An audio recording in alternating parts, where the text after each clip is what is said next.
So today I'm going to talk about underwriting, and there's different levels of underwriting that I think everybody needs to have. So if you are like the actual underwriter for a team, you need to be able to go a mile deep in this subject. All right. But for everybody else, there's a couple of things that I think everybody involved in apartment investing should understand about underwriting. And so that's what we're going to talk about today, very briefly, because this is a multifamily brief. So first thing we're going to talk about is an underwriting tool. It doesn't matter which one you use. There's a lot of them out there. Some people have made their own. Some people sell them, but be familiar with the underwriting tool that your team uses. Now, if you brand yourself as a capital raiser and you're open to working with other people at co-GP opportunities, maybe a good idea to familiarize yourself with several different underwriting tools. Every single one of them have different ways of presenting information, different ways of inputting information, and different levers to pull to change how things are inside the underwriting. So number one, get familiar with underwriting tools. You don't need to know them nearly as well as somebody who's underwriting on a daily basis, but get familiar with them. Now, we want to talk about a couple of things, the things that the levers that you can pull to make your investor returns pop. We have income, we have expenses, and we have valuation. So we're going to talk about all three of those things and see how we can make sure that we understand what's going in there. So we're going to talk about expenses first. And I think one of the most common mistakes when people underwrite is they take the T12 expenses from the previous owner and they just move them straight across and saying, this is exactly what we're going to spend when we own the property. Now, for a lot of things, that works very well, but for others, not so much. For example, property taxes. When you are underwriting or you're looking at somebody else's underwriting, one thing you need to realize is that property taxes in many jurisdictions are going to change when you purchase a property. Some counties, some states will use the most recent purchase price as the new assessed value, and your property taxes may jump. Insurance costs have also been on the rise. Several years ago, when I started, the rule of thumb for insurance was about $250 per unit per year. Right now, we are underwriting some properties at $600 per unit per year. So insurance costs have gone up significantly. And it's one of those things that you can't just take straight across from the T12 to your underwriting tool. All right. And be advised that a lot of owners don't necessarily disclose the things that they should to the insurance companies to get the appropriate rate and policy to begin with. And I'm talking about everybody who says, no, we don't have aluminum wiring, right? That's you. So we've had several cases where we've purchased properties that have aluminum wiring, and our insurance policies have been a lot higher because we actually tell the insurance companies what we have. Now, something else is renovation expenses. A lot of people will go in, especially the newer investors who haven't completed a renovation, will underestimate how much it takes to renovate a property. Now, it's really easy to look at the interiors and say, we're going to put new flooring, we're going to put new cabinets, we put new counters, we're going to put new, and then get estimates for those things. But when you're churning and when you're renovating, there's always other things that come up. Maybe there's a couple holes in the wall, there's some patches, or when you take up the old flooring, you have to replace some of the plywood. There's a lot of other things that come in there. So you can't just say, here's what it costs for the laminate plus labor, here's what it costs for the counters plus labor. You have to add extra in there. And same thing happens when you're doing exteriors. And oh, by the way, what a lot of people overlook is HVAC systems, the things that you're going to have to replace if you own a property for 5 or 10 years. You're going to replace a lot of HVACs.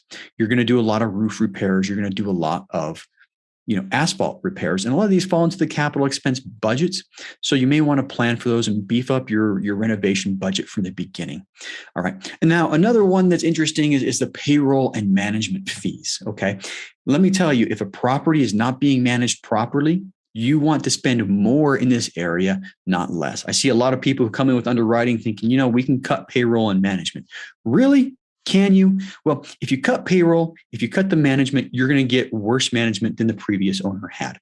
Okay. You get what you pay for. So if the property is poorly managed, this line item should increase and increase significantly to make sure you're managed properly. Now let's look at income line items right now, right? Very easy to juice your returns by painting a really rosy picture for what the future potential income looks like. Now, admittedly, if you're too conservative, you're never going to get a deal. But let's look at a couple things that affect your total income line, especially your rental income line. Number one, loss to lease. Now, the loss to lease is the difference between what the current rents in place are and what the market rents are. So loss to lease is something that you can relatively easily fix. When leases come due, you just start charging them market rents. And over the first 12 to 15 months that you own a property, when the leases come due, you can cut down on a lot of loss to lease. So bringing the current rents up to market value for the condition of the property is something you can fairly quickly do. And when I say quickly, you have to wait till the leases expire to be able to do it. So over the course of a year, you can fix this. All right. So now don't overestimate what the market rent is. And that's one of the biggest mistakes here, is to overestimate. So over the course of the year, you can take a lot of this loss to lease and reduce it. And typically on your underwriting tools, loss to lease is a negative number. It subtracts from your gross potential income. And a similar line item is vacancy. Vacancy refers to the loss of rents due to units that are not collecting income. Okay, loss of lease is units that are collecting income, but they're not collecting the full amount of income that they can get. Vacancy is the loss because units are not collecting income at all. All right. Whether it's economic vacancy, meaning you have a tenant in there who's not paying, or whether it's physical vacancy where the unit is just not occupied. But when you're purchasing and underwriting and analyzing a property, you need to understand where this vacancy is coming from. Is it poor management?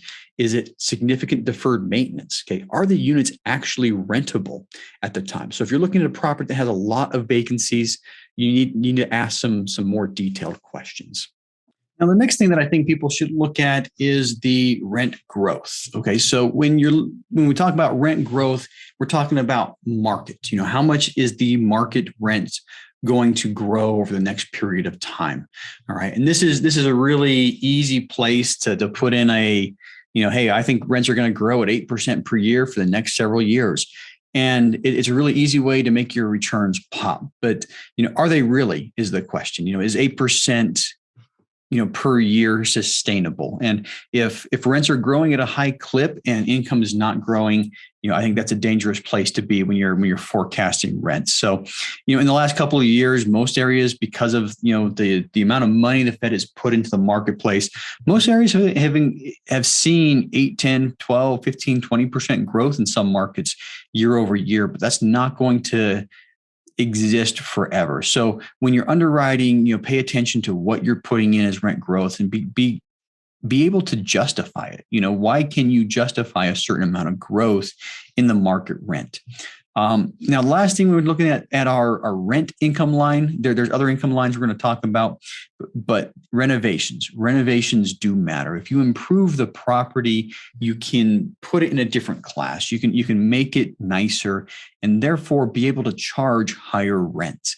So basically, look at the condition of the property. Can you target your renovations to make rents higher? And that's another way that you can raise the rents, is by making improvements to the property.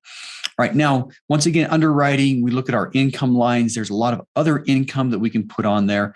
And a lot of brokers will tell you, oh, you can do this, you can do that, you can put some other income in here and there and wherever. But realistically, when we're looking at other income lines, we also have to look at the comparables. What is the total cost of living there compared to the total cost living somewhere else?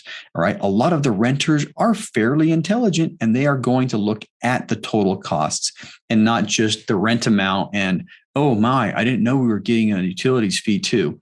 So when you're looking at utilities bill backs and you're trying to implement a utilities bill backs, make sure you're looking to the left and to the right to see what other people are doing. Same can be said for laundry income, for washer and dryer rentals if you're trying to do that, for pet rents and pet deposits. Things like parking fees and valet trash that a lot of people will implement. Is that something that the rest of the market is doing? And if not, are you really going to be able to make money implementing these type of things? And keep in mind, C-class tenants are not going to pay for a lot of A-class amenities like valet trash and premium parking. Most of them would rather take out their own trash and park a block away to save $15 to $30 a month. Right. Now, another thing with underwriting, we talked about expenses already. We talked about income. Now we're going to talk about valuations. And where this matters on your returns is how much are you going to sell the property for later on, or potentially how much you're going to refinance the property for later on. Now, we have been in the last 15, 20 years, we have seen cap rates compress, cap rates go down, which means property prices in general have gone up. But there's no way to tell if this trend is going to continue. Now, something that I think is safe to do is when you're looking at properties is to look at a range of different cap rates. What if cap rates continue to compress? If you forecast cap rate compression, it's really easy to make deals work. It's really easy to make the numbers work. But is that going to be the reality in the next couple of years? Nobody knows. All right. So are you going to forecast cap rate compression? Are you going to forecast cap rates staying the same? Or are you going to forecast cap rates expanding and going up a little bit? I think the safest thing to do, and I think what most underwriters do, is they add about 10 basis points or 0.1% per year to their cap rates. And that's what they use as their exit cap. But like I said, I think it's a good idea to look at a range of cap rates. What happens if cap rates go up a little bit? What happens if they stay the same? What happens if they go down? And if your deal works when cap rates go up, it's going to work if cap rates stay the same or go down. And the same thing holds true for refinancing. When you refinance in a couple of years, the lender is going to look at the value of the property to determine how much they're going to give you on the refinance. And if the person who's underwriting the property has a pie in the sky number on their valuation, their numbers are going to be off. All right. And they're going to be pretty untrustworthy. Now, also with the refinance is interest rates. A couple of years ago, I saw a lot of people who were assuming that they were going to get the same interest rate, same super low interest rate they got when they purchased the property. And if they're looking to refinance right now, they're at 1.5% higher than they were a year and a half ago, and their numbers might not work very well. So the other thing to look at when you're looking at valuations and you're looking at potential refinances is where are the interest rates going to be a year or 2 years from now when you plan on refinancing. Now, there's a lot of people that will put out what are called forward curves on different baseline numbers like your treasury bill, your SOFR, your LIBORs, or whatever your prime rates, the rates that most lenders use when they're determining how much your interest rate's going to be. But just Google forward curve. I'll tell you what, we'll put a link in the show notes to one of the places that I look, but that's a really good place to forecast, hey, this is what we're going to plan our refinance at in 2 years. End of the day, underwriting can be very, very complicated. And I am going to create a 12-week course on that subject alone. Now, if your focus is just raising capital, if your focus is in a different area of the business that is not underwriting, you still need to be familiar with it, because you're going to have to answer questions from investors. You're going to have to make sure that you are getting into a good deal yourself. So you don't need an in-depth knowledge of everything, but you need to understand which factors are going to affect the overall returns the most and make sure they're in line with reality. Hey, if you like that episode, make sure you hit that subscribe button. But more importantly, if you haven't joined our multifamily educational community, the Tribe of Titans yet, you are missing out. So get yourself 30 days free by clicking the link below in the description, or go to thetribeoftitans.info, and we'll see you there.